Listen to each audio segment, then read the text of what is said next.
You want to know a dirty little secret? Some of the most successful people secretly think they're faking it.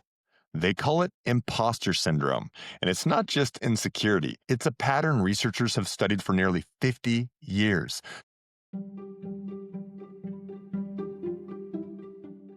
Today, I'll show you what the peer-reviewed research really says about how common it is, what keeps it going, and most importantly, 3 science-backed practices you can start tonight to stop it. The term imposter phenomenon was introduced by Pauline Clance and Suzanne Imes in 1978 after clinical observations. Accomplished people feeling like intellectual frauds despite evidence of a lot of success.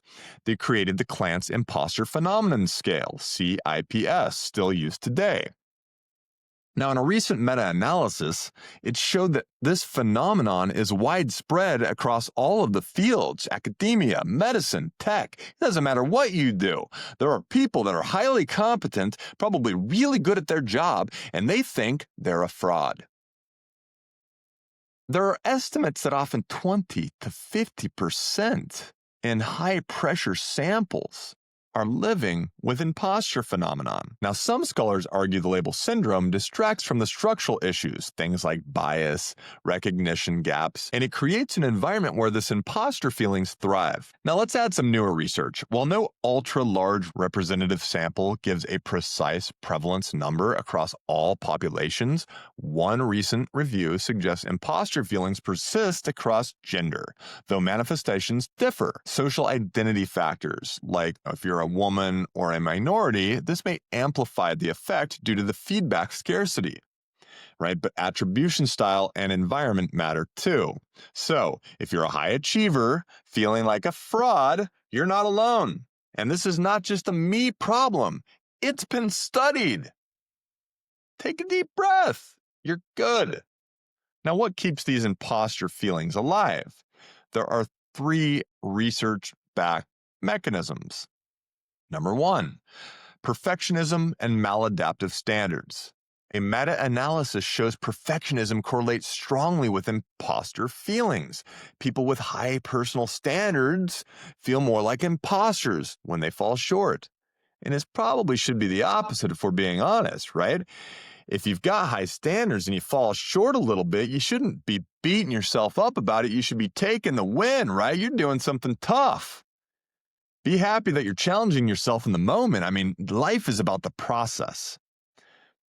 So many with imposter feelings attribute success to external cues like luck, help, etc., and failure to internal deficits.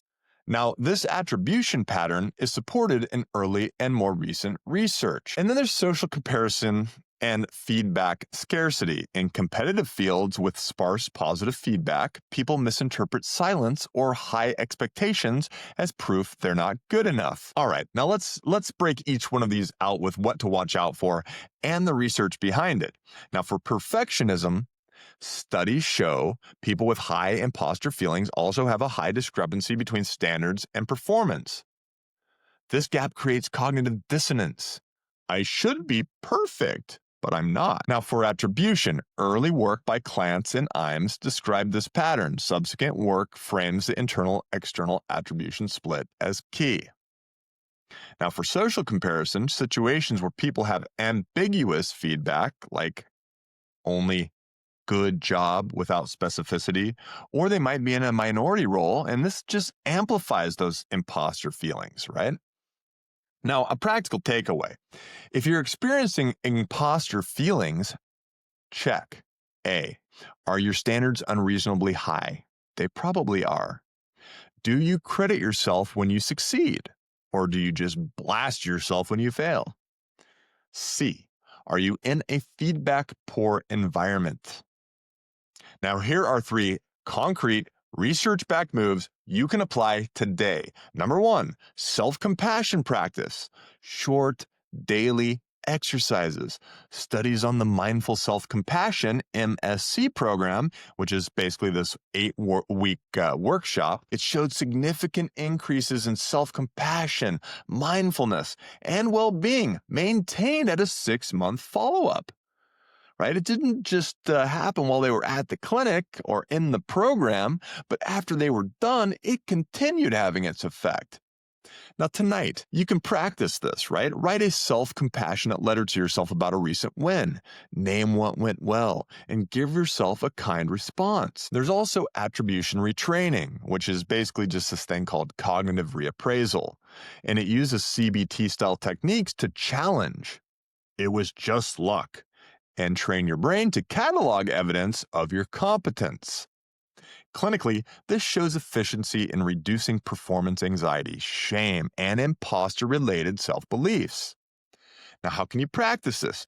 Keep an evidence file, log of compliments, outcomes, data, and review it when the imposter feelings start to surge a little bit. There's also this thing called social calibration and mentorship, right? Behavioral change. Repeated empirical work indicates that mentoring, peer feedback groups, and structured networks reduce isolation and deliver accurate social feedback, which decreases those imposter feelings. Now, imagine if you combine this with your own evidence file, right? It makes both even more powerful than they were just done alone. So practice. Identify one person you can be a mentor or peer partner for 6 weeks and commit to bi-weekly check-ins focused on growth and feedback. Let's extend this with 2 bonus micro habits, right? Micro failure logging. Once a week, write down one failure or mistake and what you learned. Research on growth mindset shows that referring or referencing back to failures helps to reduce the power of those imposter feelings. Affirmation plus evidence rituals. At the end of each week, say aloud, I contributed X meaningfully this week, and then read 2 items from your evidence file. Research shows verbalizing achievements plus reviewing evidence strengthens self-attribution of competence.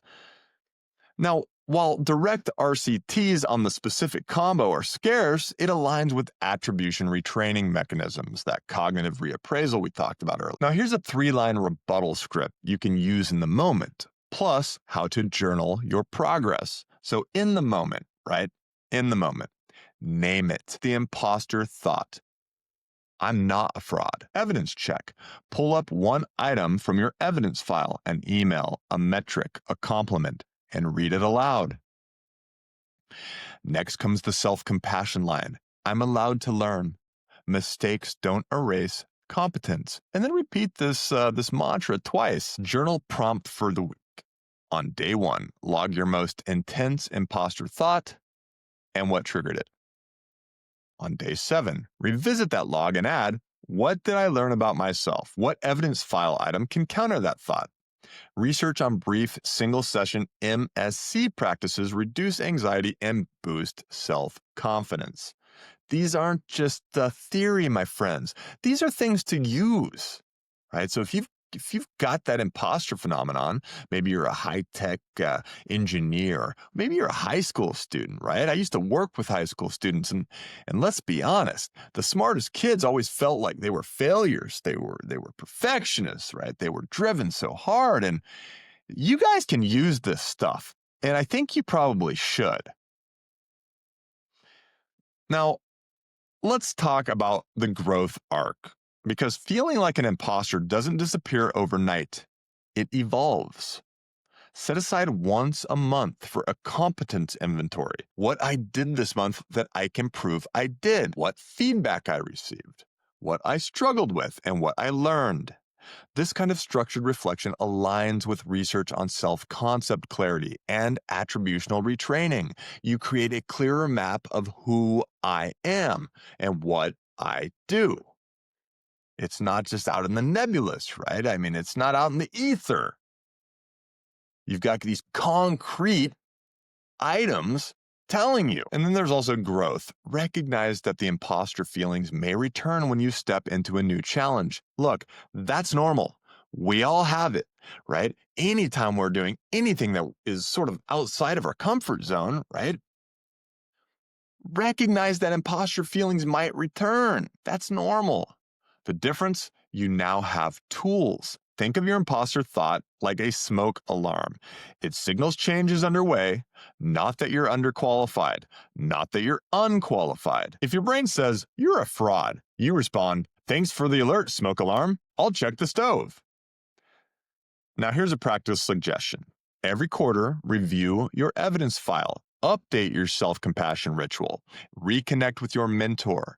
The habits build identity, stability, and they reduce imposter frequency and increase your own confidence. Now, if you're feeling like a fraud, congratulations, you're human. The trick is not to extinguish the thought. You can't, but to rewire how you respond. You can. Think of it like changing the autocorrect on your brain. Replace I am a fraud with here's the evidence I built. And the world starts to read your text differently. Go build that evidence file. Then send me the weird email your boss wrote that make you feel smug.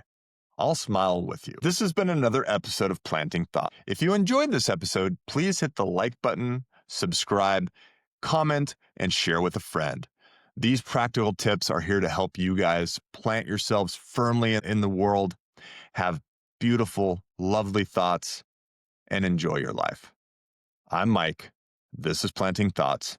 See you later.